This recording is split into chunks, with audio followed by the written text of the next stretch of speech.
Elamite ओडिशार प्रत्येक स्थान में निजर शिक्षानुष्ठान गुड़िक स्थापन कर मेनली एलमाइट मुख्य लक्ष्य हूँ ओडिशार सीबीएसई पिला हाई एक शैक्षिक वातावरण मध्य हाईली क्वालिटी एजुकेशन प्रोवाइड करने ही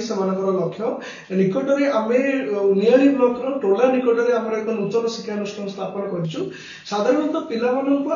पाठ पढ़ाइबा सहित एक्स्ट्रा करिकुलर एक्टिविटी और गोटे स्टूडेंट्स किपरि भाव में 360 डिग्री डेवलपमेंट हो पारिबो से विषय में शिक्षक माने सदा सर्वदा तत्पर एवं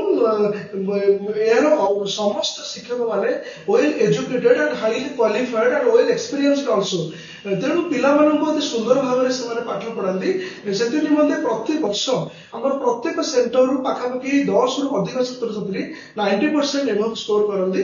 तेणु आपण पिलार उज्जवल एवं सुंदर भविष्य एलमाइट समस्त अभिज्ञ शिक्षक मंडली माने सदा सर्वदा तत्पर एवं समर्पित एवं बद्ध परिकर